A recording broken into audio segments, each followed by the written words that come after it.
we were talking about, we got to respect your husband. Let's go back. Let's remind ourselves of what we're going through, our marriage roles. The text that we're looking at is Ephesians 5:22 through 33. But we're trying to take this text and make it make sense in our everyday lives. What does that mean? Based on what does the Scripture say? Somebody get to Ephesians 5:22 through 33, because that will take care of the guys, and hopefully we can get there tonight too. Ephesians 5:22 through 33. Anybody need a pen? I can read that one there. Shoot. Wives, submit to your own husbands as to the Lord, for the husband is head of the wife, as also Christ is head of the church, and he is the Savior of the body.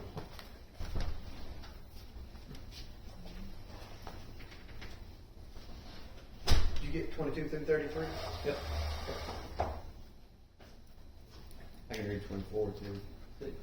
Kind of goes with 22 through 33. Oh goodness. I was thinking 23. I thought, man, they've shortened that scripture down a little lot since I Let me keep going. Therefore, just as the church is subject to Christ, so let the wives be to their own husbands and everything. Husbands, love your wives just as Christ also loved the church and gave himself for her, that he might sanctify and cleanse her with the washing of water by the word, that he might present her to himself a glorious church, not having spot or wrinkle or any such thing, but that she should be holy and without blemish. So husbands ought to love their own wives as their own bodies. He who loves his wife loves himself. For no one ever hated his own flesh, but nourishes and cherishes it, just as the Lord does the church. For we are members of his body, of his flesh, and of his bones. For this reason a man shall leave his father and mother, and be joined to his wife, and the two shall become one flesh. This is a great mystery, but I speak concerning Christ and the church. Nevertheless, let each one of you in particular so love his own wife as himself, and let the wife see that she respects her husband. All right. So that's where I got these points from. We're going to talk about some other things. Look like Nina may not make it tonight, so y'all stuck with me. Quick reminder. Oh, I told you I'd normally put some type of words of wisdom, a saying or whatever. Tonight, we are not to live for ourselves, but for the other. The hardest but most important function of a husband and wife. I'll leave that up there.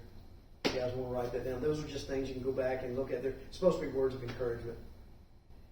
So we talked about we live in a society that this word and this idea here, it just does not jive. But the problem is, folks miss the context. How is the wife supposed to submit? Be a doormat? As the church is submissive to who? Christ. That's a qualifying statement. You submit to your husband as the church submits to Christ. And what did we say about Christ's desire for the church? Quick review. Come on, guys. Help me out. Quick review.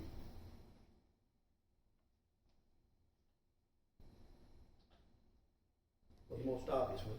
He has his best interest at heart. Has his best interest at heart. To the point that he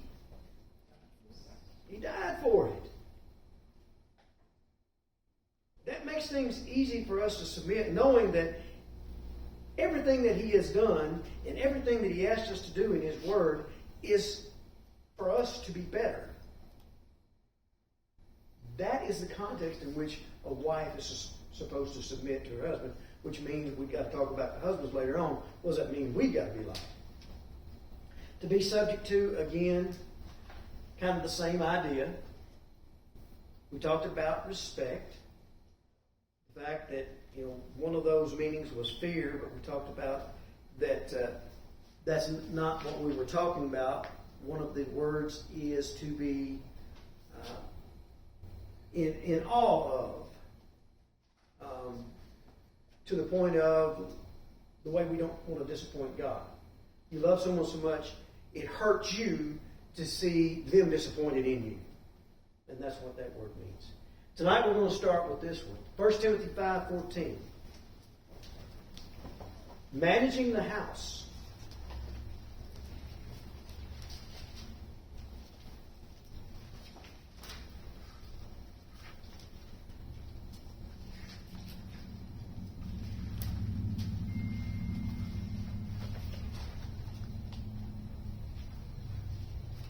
Are you wanting that read? Sure. So I would have younger widows marry, bear children, manage their households, and give the adversary no occasion for slander. All right, let me give you the text here. The term widow is being biblically defined here. And it actually gives an age. And it actually lets you know that these folks have nobody to take care of them.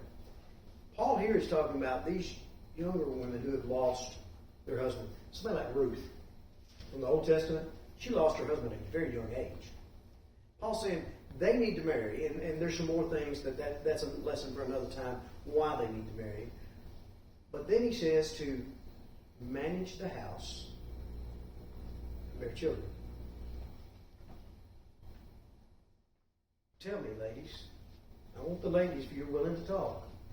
What does it mean to manage the house? Financially support. Okay? If there's an issue, it's going to get fixed. Okay? These are things that you definitely need to talk about, and we'll get into these more. But it comes down to, you're going to have to divide and conquer the things that need to be done daily, weekly, monthly, whatever at the house. Somebody needs to be responsible for those, because if I'm thinking you're going to take care of it and you're thinking I'm going to take care of it, guess what happens? You come home and the electricity's cut off. Or you jump in the shower and there's no water. And now somebody's mad. To manage, that Greek word, I wanted to look that up. There are three meanings to it. To guide, to rule, and oversee. Those are the three meanings of this word. In context of the way things are supposed to be in a marriage, which one of those do you think best fits? To guide, to rule, or oversee? Guide. Guide. And to some extent, I would say oversee too. I couldn't tell you right now what's in our refrigerator and in our pantry. But if I'm out, Diana will text me, hey, we need this, this, this, and this. So it's not her job to get everything. That's not what I'm saying. But she has a better handle on what we need because she's in and out of the refrigerator and definitely in and out of the pantry more than me. But if there's something outside, her oil in her vehicle, gas for the weed eater lawnmower, something going on outside of the house, furniture on the porch, whatever, that's probably going to be something that I take care of. Because she's probably not even going to pay attention to it. The whole idea of that is, ladies, most of you have a critical eye for some things that men don't. And guys, we're going to talk about making a home in a minute, and that's really going to play into this. There are things that bluntly you need to let your wife manage. Doesn't mean you don't help her. Doesn't mean she doesn't ask you to do things. But you kind of need to turn that over to her. Because she just has a better idea of how things ought to run. And that may be different in different marriages.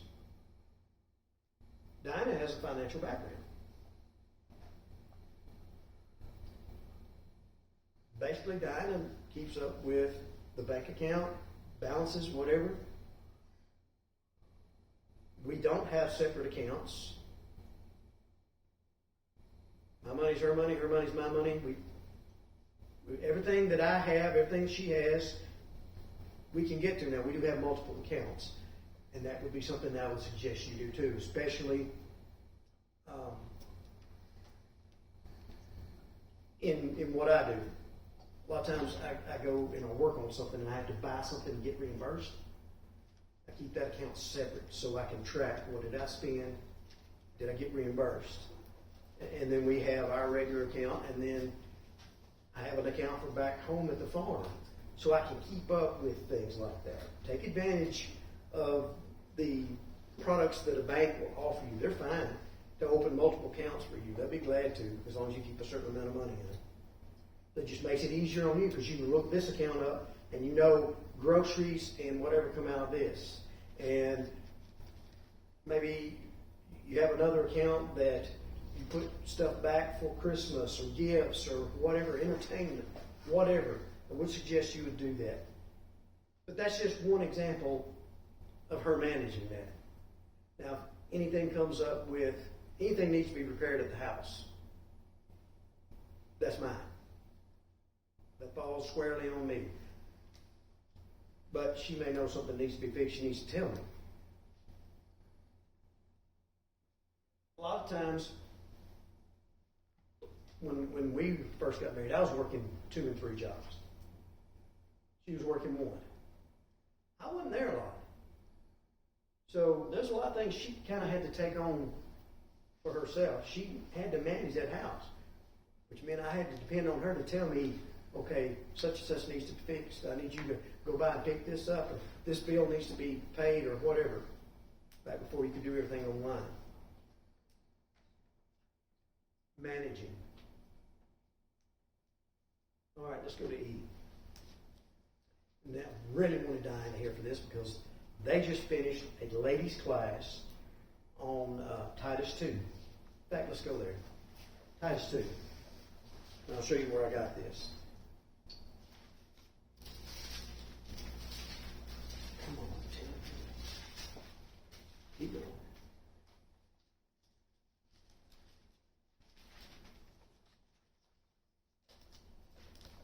Titus 2, and specifically verse 4, but to get the whole idea, you have to start at verse 1. Who's willing to read Titus chapter 2, verses 1 through 4? I can. Okay. But as for you, teach what accords with sound doctrine. Older men are to be sober-minded, dignified, self-controlled, sound in faith and love and steadfastness. Older women likewise are to be reverent in behavior, not slanderers or slaves to much wine. They are to teach what is good, and so train the young women to love their husbands and children. Okay. Did you catch that? The older women have the responsibility scripturally to be teaching younger women, how do you love your husbands and how do you love your children?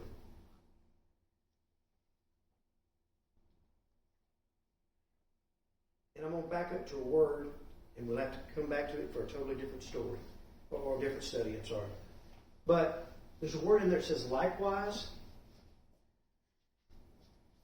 Y'all don't understand this idea.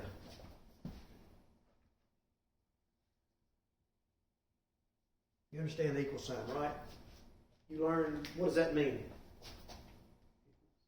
It means it's the same.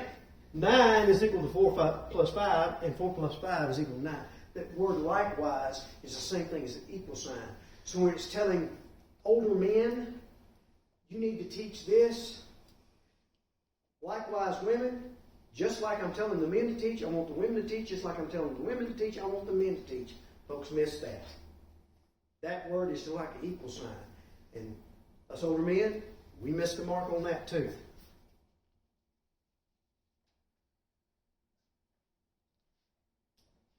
You don't have to answer me, but I would be interested in knowing, other than parents, mothers, aunts, grandparents, your family, how many of you have really been encouraged or talked to or anything about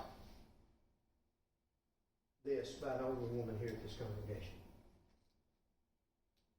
I talk to Sandy Brington weekly about marriage and being Okay. engaged and everything else, so I feel like she You are. Sandy's doing her job. You should be able to reach out, and I hope you have folks you can talk to. You should be able to talk to. Because you're going to have questions. And you're going to think it's a silly question. It's not a silly question. Because we went through the same thing when we first got married. And we thought the same thing. And nobody told us. If you've got questions, ask it. Love your husband. The word there for love means to show affection. What does that mean? Just give me some examples. I feel like it's situational. Sometimes I feel like Clay showing me affection if he puts clothes in the laundry hamper instead of the floor. Now I gotta have to talk. He's good about it. I'm just saying it's like, but You're exactly right. Keep going. These are things that need to be clear. I feel like you are showing me affection. I feel like you are appreciating me when. Think of some things. Guys, both ways now. Guys and ladies. when he tells me I'm pretty. The romantic things, absolutely. And I'm going to dare say that sometimes he don't even have to say the words. His face shows it sometimes. There, Shows it both ways. I was gonna say, you better teach your face to use its inside voice then.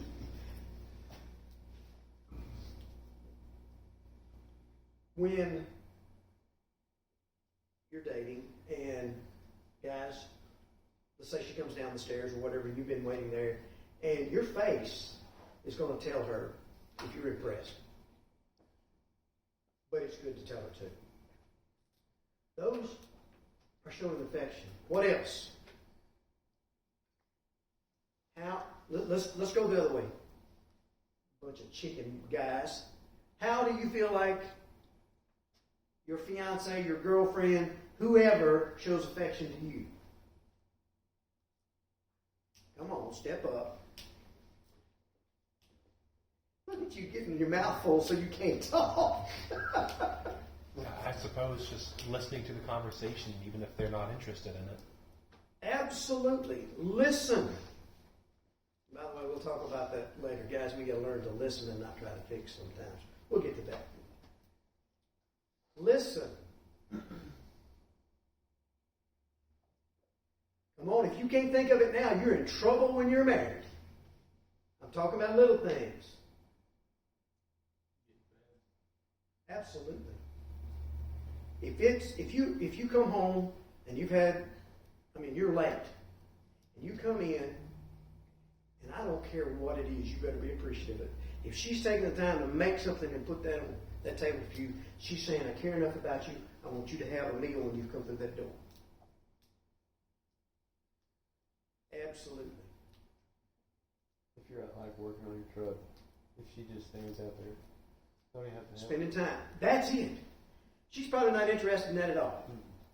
But she's spending time. Yeah. We feel like you're showing us affection when you do that. What else?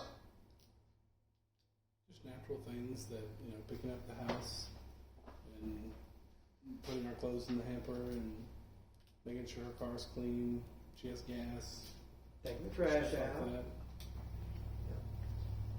Guys, I'm going to get you in trouble here. You throw things at me later. I don't think a woman ought to ever have to put gas in her car. She shouldn't have to check her oil. She shouldn't have to put gas in the car. She shouldn't have to worry about if things are ready in that car. It should be safe, and it's your job to make sure it is safe. And if you don't have the skill set to do that, take it somewhere to somebody who does. Unless it's something she's into. There are ladies out there who are big car buffs, and they know more about the car than the guy does. That's fine. But that's not the case. It's your job to protect her, and that's part of protecting. What about this? Come on. Y'all don't text each other during the day, do you? Ever. Little things, what do you want for supper? Translation, I'm thinking about you.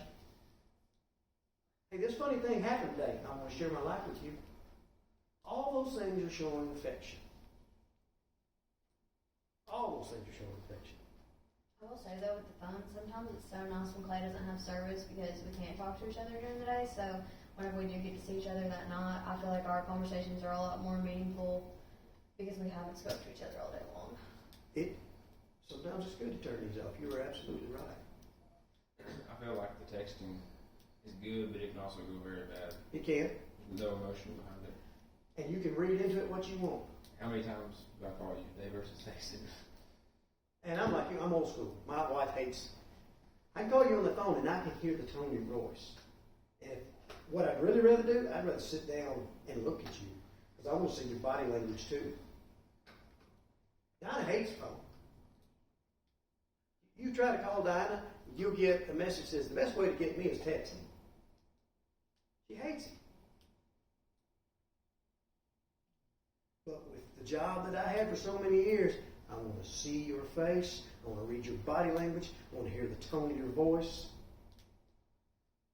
It's just a whole lot easier to get less confusion. Some of you folks that are in some of these classes, do you know how much of a meaning we convey with our body language? Psychology will tell you 80%.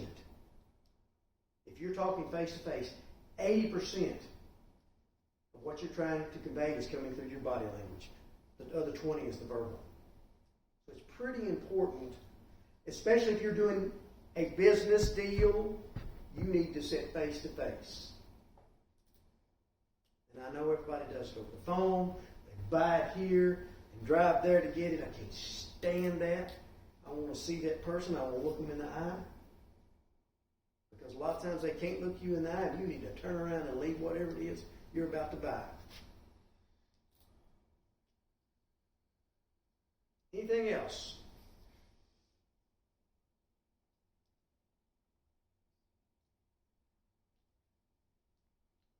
Okay, guys? What about us?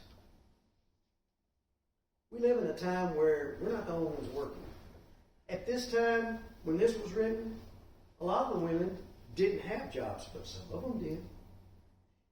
Have you noticed that there are general types of things listed here, but no specifics? The Bible was written with the intention of being able to be relevant throughout the centuries. So it's still relevant. How can we show affection to her? You talk about putting the clothes in the hamper. What else? Just little things. Man, y'all need to be writing a list down. Y'all gonna be in trouble. If she works really hard on the inside of the house, then we need to put the same effort on the outside. If the yard looks terrible, but the inside's clean, somebody ain't doing their part. And when it looks good, Tell them. tell her it looks good. When the yard looks good, if he did it, tell him it looks good.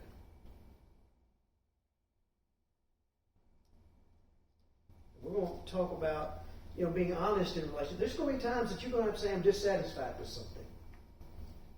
But we're going to talk about how you can do that, and rather it being something that causes a wedge to come between you, it becomes open and honest communication, and instead of it making the person mad, I'm going to fix that because I want it to be better for you, because I want things to be better for you. How about little things? Like, I hope none of y'all do this. If something's empty, don't put it back in the refrigerator. Put it in the trash. Don't make her tell you 5 times to take that trash out. She shouldn't have to. You can see it as good as she can. If that's your job. In your house, that may not be the way you divide things. If there's dishes sitting on the sink, she don't feel good, she's taking a bath, or whatever, she shouldn't have to ask you, hey, will you finish cleaning up while I go take some medicine, lay down, whatever? It should come natural. Those are all showing types of affection. I care enough about you to recognize your need without you telling me. Well, bluntly, folks, when it's inside the house, it's both of your needs. Neither one of you need dirty dishes on the counter. Neither one of you need dirty clothes or clothes that are in the washer that are still sitting there and haven't been put in the dryer because they're going to stink after a while. That's things y'all need to talk about as a couple. Who's going to do what, when, and where? But showing affection, just the little things. Notice things. When she gets her hair done, you better notice it. She has a new pair of shoes. She gets a new dress, pair of pants. You better notice it. Because if you don't notice it, it means you aren't paying enough attention to her. Flip it right around. Girls, same thing with you. You come in with a new haircut, recognize the haircut. Because I really don't care. And the reason I get my haircut and do these things is because I want to look as good as I can look for my wife.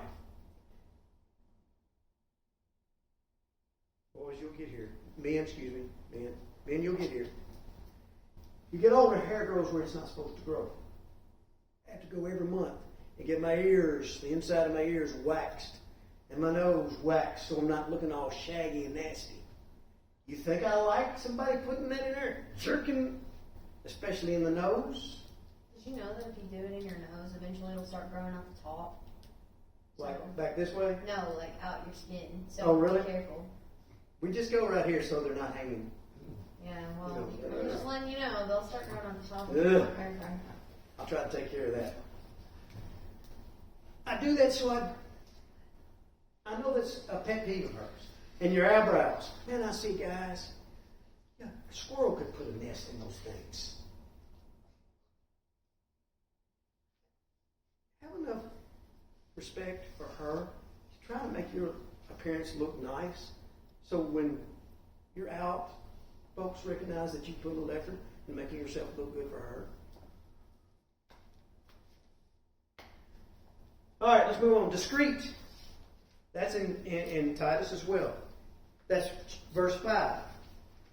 To be discreet, chaste, and homemakers. What does discreet mean? Secretive. Can be secretive, absolutely.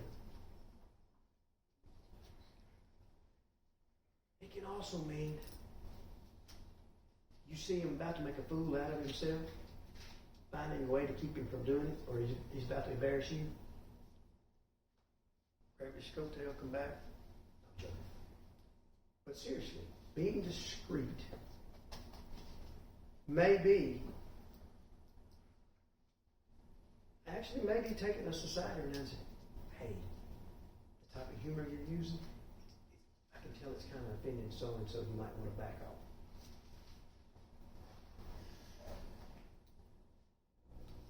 We come home and we share something with you.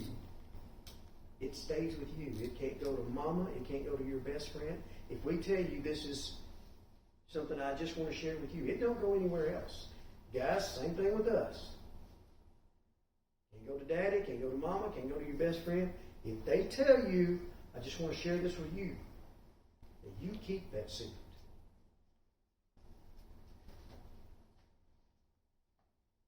The only thing I would say there, unless it is some secret that you know is going to cause harm or something worse to somebody, then you would have to share it with the proper whoever it would be. Chaste, not a word that we use. Somebody got their phone, look up chaste. What does chaste mean? Pure. It does mean pure. You're already a wife, so we're not talking about the lack of sexual immorality. What does it mean to be pure as a wife? Ooh.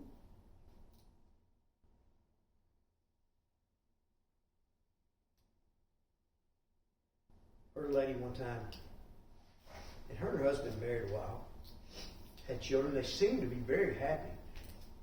Of course, you don't know what goes on in private, but they seem to be very happy. And we hung around some, and I got to noticing she always had a comment about when they were out, if she saw a handsome guy, always talking about they're good looking, there's a handsome guy, whatever. How do you think that husband felt?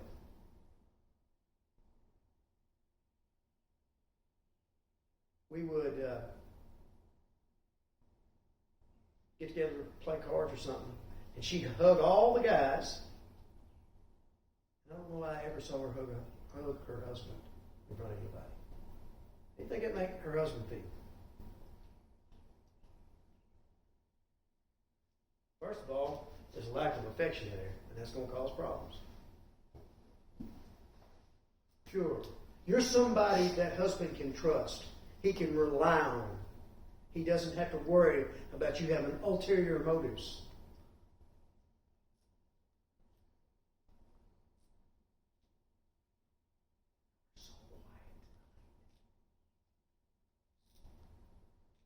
All right, now this one I'm going to have to turn over to you.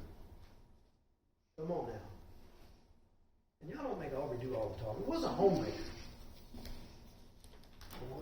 A home maker. There's a difference between a house and a home. What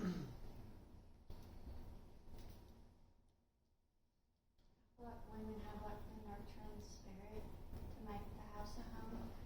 And so where the men lead in a different role, the women can like minister to the children through their nurturing spirit. That is generally the case, absolutely. I'm good when they get, up here a little bit, but when they're little bitty, I'm like, if the babies, I'm good. But it's that toddler stage, I'm a bit awkward around them. A nurturing spirit. Have you ever been in a home that when you walked in, you just knew they were glad you were there? It was just inviting when you went in that house. You could tell they were sincere. I'm glad, and I'm talking about if you stop by. Now, this doesn't happen anymore. I grew up when you stop by people's house and just visit. That don't happen anymore. I mean, you got to set up plans, and it's got to be a certain date, and you cancel 5 times, and you finally get together, But there were folks that they were just so glad somebody just stopped by and talked to them for a few minutes. And there are places I was invited that I got there and I'm thinking, why did y'all even ask us over? Because you really don't want us here. I don't think it's the decorations. I don't think it's the things you got in your house. Honestly, I think about the people who are in Mexico, and if you've been there, but whenever you go into those people's homes, they still have that lifestyle where, you go in and they have nothing, but they do have love, and you can tell that even though, they might not love the situation they're in, they still love the people living in their house, and they love the people that come just to see them, like you were talking about. So. We went, in Africa, we were headed north into the bush, and we drove past the last number of buildings. It was just a dirt road, and it kept getting narrower and narrower, and finally we had to stop. And we were carrying food to a little village, which was maybe 6 or 8 huts. Those who don't know anything about Africa, it has the highest rate of AIDS in the world. In this particular region that I'm in, like 30 is the average lifespan of an adult because they die of things. So you get there and there's no men. It's all women and children. And they're out in the middle of nowhere. Reminds you where I am, Africa. What kind of animals you think about in Africa? Yeah. Lions. There are, what's the fast one?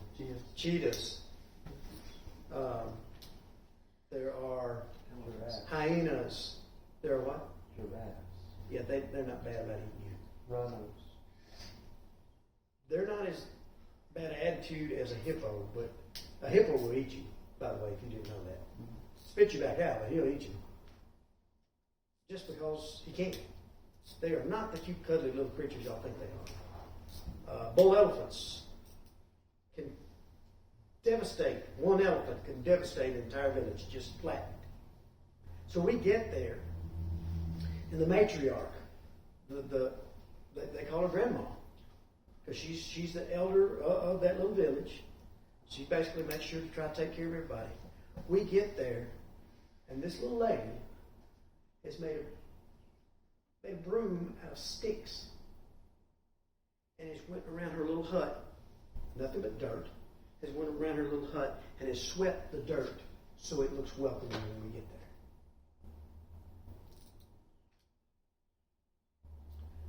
She knew how to make us feel welcome.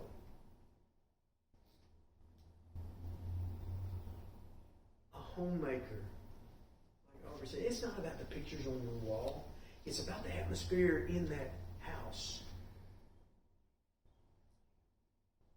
That's what a homemaker is. Now, that doesn't mean you can't decorate your house and do things. That's not what I'm saying, but that's not what it is. It's the atmosphere. What time is it? Time. All right. So, and the last one says obedient. And I just wanted to, I'm going to leave you with one because I'm going to start with the guys next time. Philippians 2:5-9 talks about the obedience of Christ. And at the end of it, talking about his obedience, even to the cross, the death on the cross, he's given a name above all names.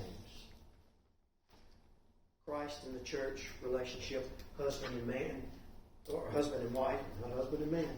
Husband and wife relationship. Can't believe y'all didn't call me out on that one. They're congruent. The obedience of Christ, and then the Father elevated him with the name above all names.